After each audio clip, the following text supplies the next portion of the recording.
మీకు చిన్న స్టోరీ చెప్తా, ఇంట్రెస్ట్ ఉన్న వాళ్ళు వినండి. 2002లో మా డాడీ చనిపోయిండు. అప్పుడు మా అక్క కొడుకు కడుపులో ఉండే. ఇతనే మా అక్క కొడుకు పెద్దోడి పేరు బబ్లు, చిన్నోడి పేరు బాబీ. అప్పుడు మా డాడీ అక్టోబర్లో చనిపోయిండు. వీడు వచ్చేసి ఏప్రిల్లో పుట్టిండు. దేవుడు ఏంటంటే ఫస్ట్ బాధ ఇచ్చి ఆ బాధ నుంచి కోలుకోవడానికి సంతోషాన్ని ఇస్తాడు.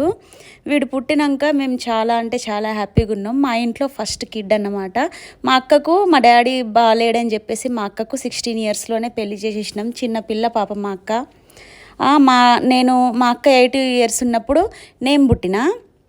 మా అక్కకు కొడుకు పుట్టినప్పుడు నాకు 8 ఇయర్స్ ఉండే.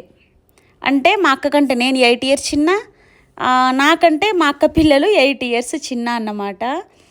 వీళ్ళని చిన్నప్పుడు మేము ఎత్తుకునేది. వీళ్ళు ఏంటంటే ఇక మాకు ఒక అద్భుతం, తెల్లగా ఎంత ముద్దుగుండెనో. వీడిని చూసుకుంటూ మా డాడీని మేము మర్చిపోయినాం. ఆ బాధలో నుంచి మేము బయటకు వచ్చినాం. మళ్ళీ ఏంటంటే వీడొచ్చేసి సేమ్ మా అన్నయ్యలానే ఉంటాడు. ఇద్దరు కవల పిల్లలు అనుకోవాలి.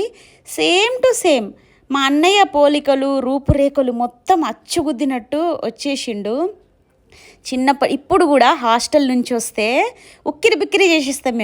మేమందరం ఒకే ఊరిలో ఉంటాం. ఒకరోజు వచ్చేసి మా ఇంటికి పిలుస్తాం వంటలు, ఒకరోజు మా మమ్మీ పిలుస్తుంది, ఒకరోజు వాళ్ళ నానమ్మ. అందరు వచ్చేసి మేము ఒకే ఊరిలో ఉంటాం. నాన్ వెజ్లతోనే వీళ్ళను చంపేస్తాం అన్నమాట.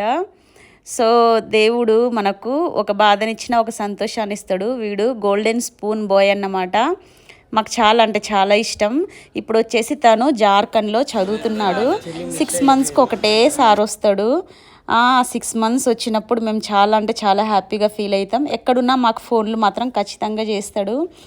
నేను ఏంటంటే మా అక్క కొడుకు అనిపించదు నాకైతే, నా బిడ్డే అని అన్నట్టు అనిపిస్తుంది. ఐ మిస్ యూ రా బబ్లు.